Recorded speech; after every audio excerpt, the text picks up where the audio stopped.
Nací y fui criado dentro de una de las sectas religiosas más estrictas y apegadas al texto bíblico.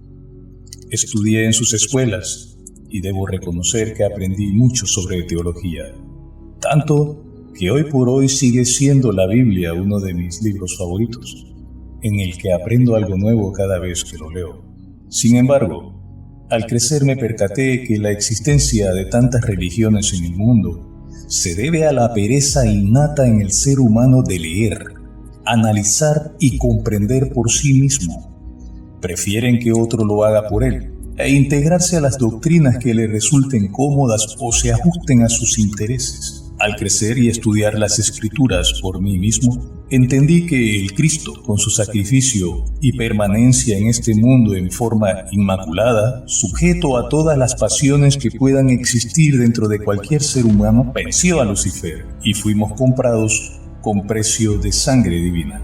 No obstante, Jesús nació del linaje de David y vino proyectado a los hebreos. Por ello fue escrito sobre él: a los suyos vino y los suyos le rechazaron. El Cristo murió por todos nosotros, pero él solo predicó a sus compatriotas. Refiriéndose a nosotros, cierto día comentó: tengo otras ovejas que no son de este redil. Para ellas sabiamente fue constituido Saulo de Tarso, mitad hebreo, mitad romano, que era el imperio gobernante en aquella época. Por ende, al ser ciudadano romano de nacimiento y no verse obligado a comprar la ciudadanía, un hombre como Saulo era la pieza clave para poder desplazarse libremente, sin obstáculos ni temor a ser restringido, y predicar la nueva corriente llamada cristianismo. Aparte de que Saulo era un maestro de la ley, pues había sido discípulo de Gamaliel, uno de los fariseos doctores de la ley judía de gran renombre en aquella época. Podríamos considerar que fue Saulo o Pablo quien dio el mayor impulso al cristianismo, dirigido a las personas de otras naciones referidas como gentiles. De hecho,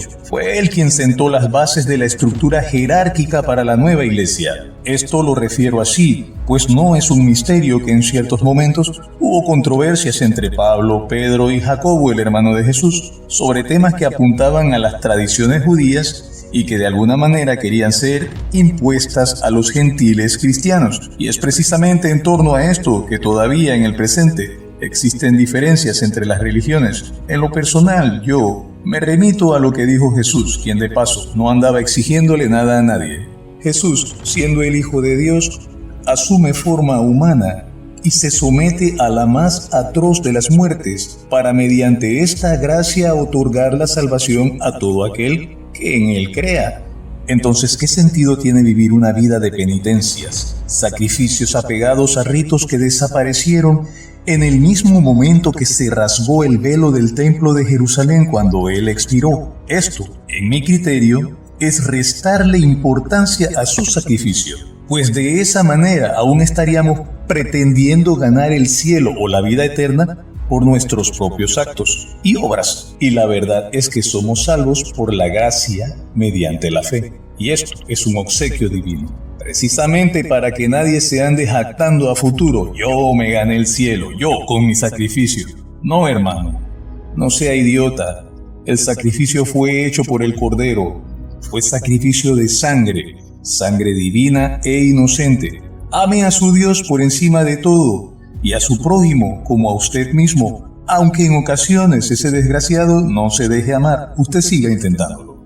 Ahora, entrando en la materia de nuestra historia, resulta que un día de junio en el año 1980, mi abuela, quien era una de esas cristianas acérrimas de extrema izquierda y apegada casi totalmente al Pentateuco judío, me invitó a una semana de evangelización, donde un pastor orador invitado estaría a cargo de las conferencias. El pastor era un teólogo de origen centroamericano con el don de la oratoria, debo reconocer, pues a pesar de que yo solo tenía 10 años de edad, puedo decir que el verbo de ese caballero me cautivó y mantuvo atento a sus explicaciones y testimonios durante toda la semana. Así que usted imagine, si para un chiquillo de esa edad aquellas prédicas resultaban impresionantes, ¿cómo estarían los adultos que asistían? En una de esas noches aquel pastor refirió una historia que me impactó y que se la referiré tal como la recuerdo. Hermanos míos, dijo el pastor. Estaba sentado una tarde en mi oficina, leyendo un pasaje de la Biblia cuando la puerta sonó. Me llamó la atención, pues a esa hora nadie solía ir al templo, y menos en días de semana. Pase adelante, le indiqué al visitante.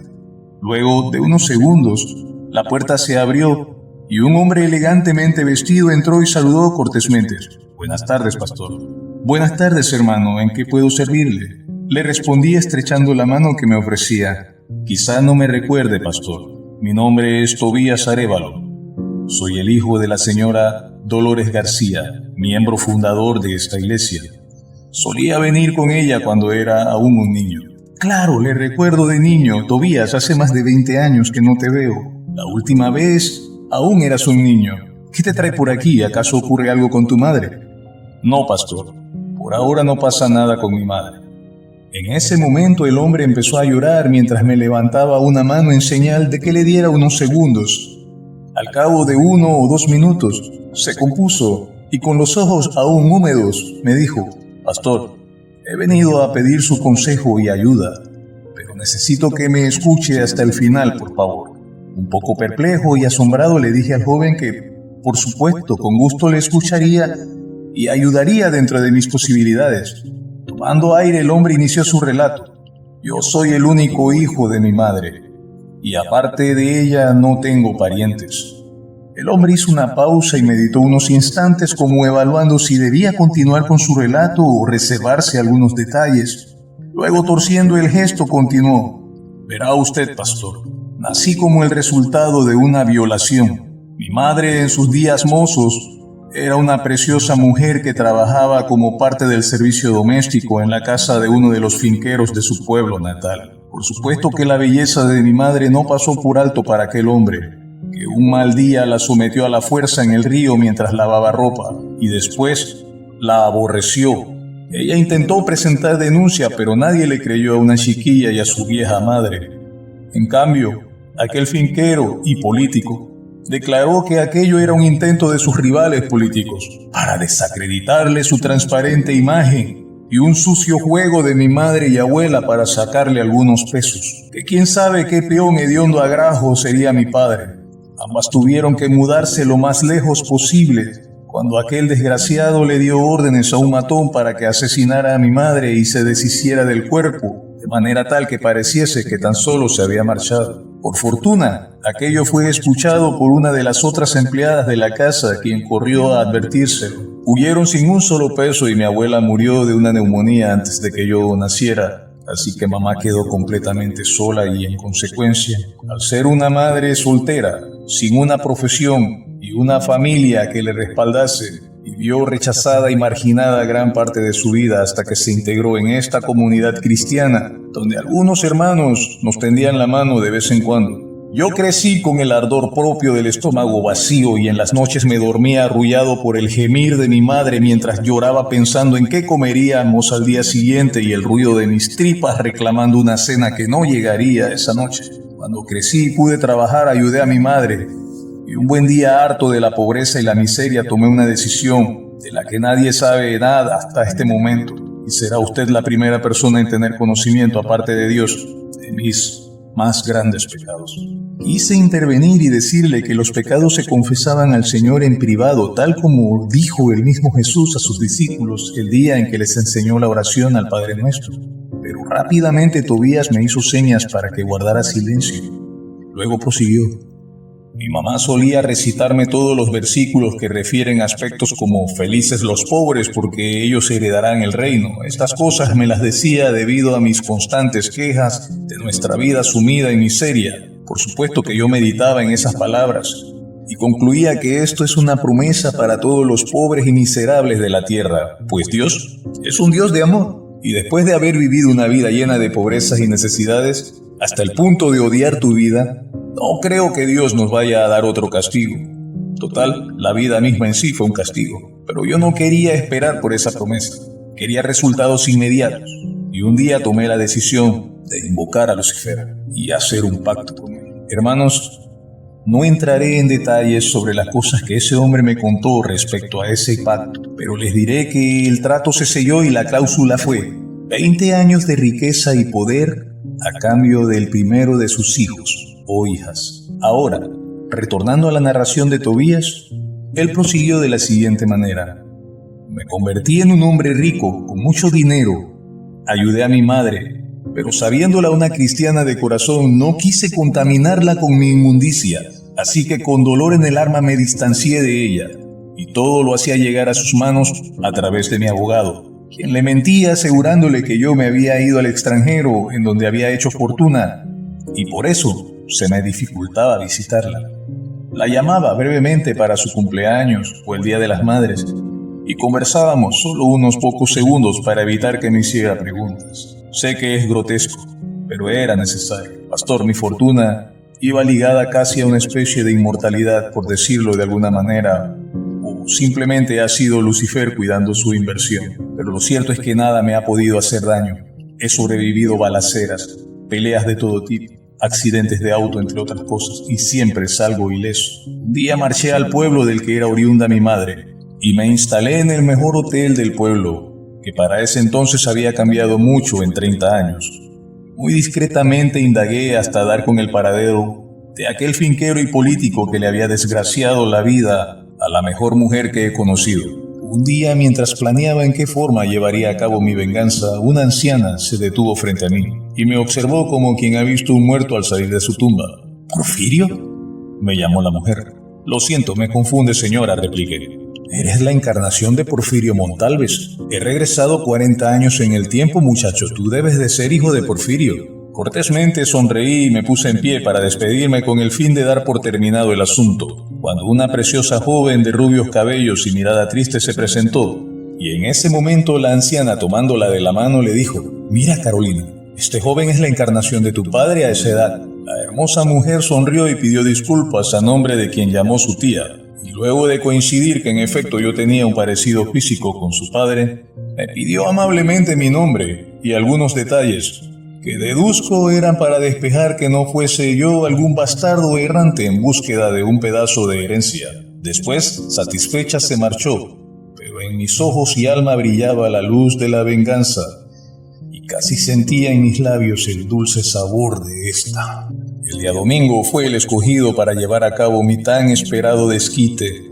Sabía por costumbre casi cultural que la peonada se marcharía el sábado al caer la noche para poder disfrutar del único día libre, es decir, el domingo. Así que esa noche a la 1 de la madrugada entré en la propiedad de Porfirio, mi progenitor, sin tomar precaución alguna, pues como le he dicho antes, todo me sale bien.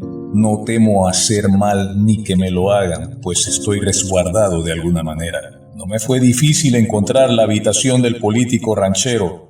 Le adormecí rápido con un poco de cloroformo y luego preparé todo el escenario. Lo desperté y me presenté formalmente como su hijo. Ante su confusión le refresqué la memoria y le conté quién es mi madre. Aún recuerdo el terror en sus ojos y los sonidos incongruentes que salían de su boca producto de la mordaza que le había puesto. Creo que pedía perdón o algo así. Cuando terminé con él, pasé a buscar la habitación de Carolina. La puerta estaba cerrada, así que me colé por la ventana. La adormecí y procedí de la manera más diligente y pulcra a depositar mi semilla en aquel valle fértil y privilegiado, que de hecho ya denotaba los estragos del mal uso. Sí, la hermanita no era tan pura. Entienda, pastor, que esto último no fue como lo vivió mi pobre madre. En este acto, aunque le dé asco, también estaba mi intención de burlar a Lucifer. Al siguiente día marché del pueblo en la misma forma en que había llegado. Un día más tarde, en los periódicos y emisoras se informaba sobre el lamentable suicidio del honorable don Porfirio Montalves, un patriota cuyo ejemplo era inspirador a las jóvenes generaciones, quien fue encontrado ahorcado con una sábana en su habitación. 3 meses más tarde recibí la visita de un emisario del mismo Lucifer, quien me comunicaba que mis intenciones de burlar el pago generando un alma mediante un acto de venganza no estaban contempladas como una alternativa, que el pago tenía que ser algo amado por mí, y en consecuencia, Carolina abortaría a la criatura. De paso le comento que aquella niña rica tenía una vida tan desordenada que no tenía ni idea de quién la había premiado. Dicho esto, mi estimado pastor, quiero decirle que mi plazo para pagar por 20 años de riqueza se vence pasado mañana. Anoche se presentó nuevamente el emisario. Siempre lo hacen en la forma de un hombre, muy formal, vistiendo elegantemente. Créame, si usted no supiera con quién ha hecho tratos, no se daría cuenta jamás que está frente a un demonio. Me fue notificado que, como en 20 años no he cumplido con engendrar un hijo a quien, habiendo amado, pueda entregar como pago de mi pacto, Lucifer matará a mi madre. En este punto, el hombre que con tanta entereza había hablado frente a mí, se quebró como un niño y lloró amargamente. Cuando se repuso, me miró a los ojos y dijo: aconséjeme, pastor, ayúdeme. Hermano, eso va más allá de las manos de cualquier hombre.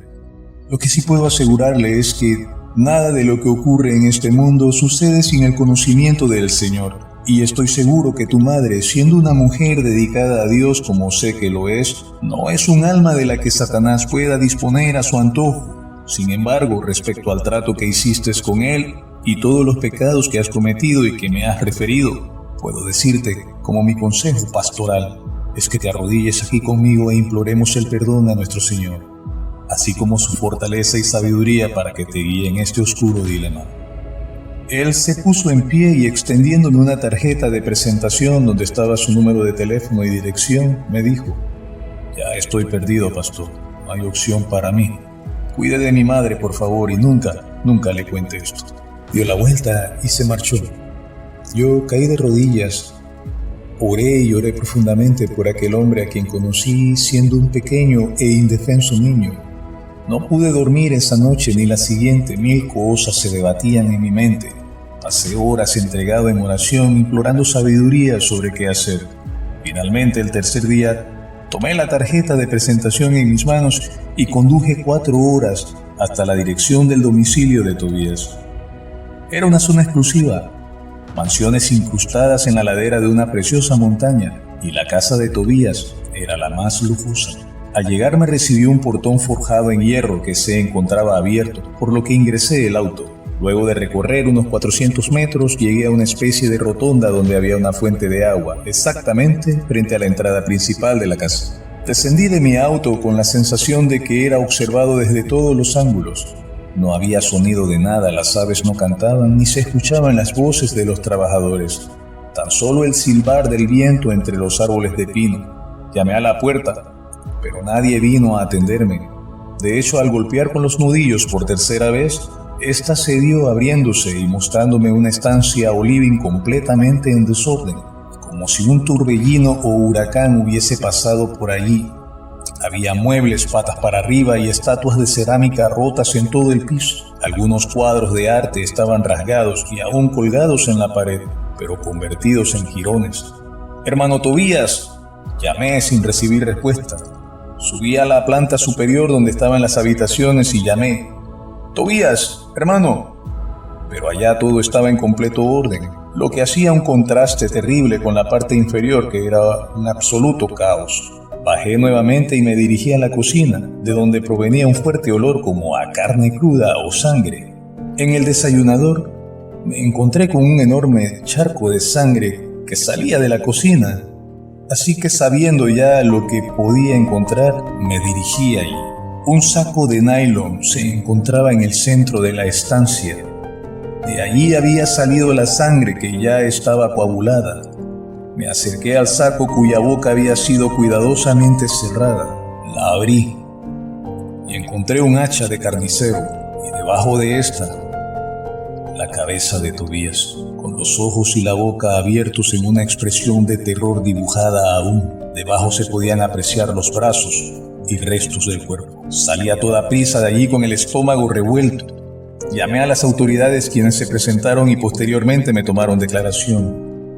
«Hermanos», continuó el pastor, «hasta el sol de hoy, casi 10 años después, este sigue siendo uno de los crímenes sin resolver en ese país centroamericano, pues no hacía falta nada en la casa. Por lo tanto, se descartó el robo. Y Tobías no tenía enemigos conocidos. Y para aquellos que están intrigados, les aclaro que a la hermana Dolores García no le ha ocurrido nada. La deuda fue cobrada y el deudor pagó. Felices ustedes los pobres, porque el reino de Dios les pertenece».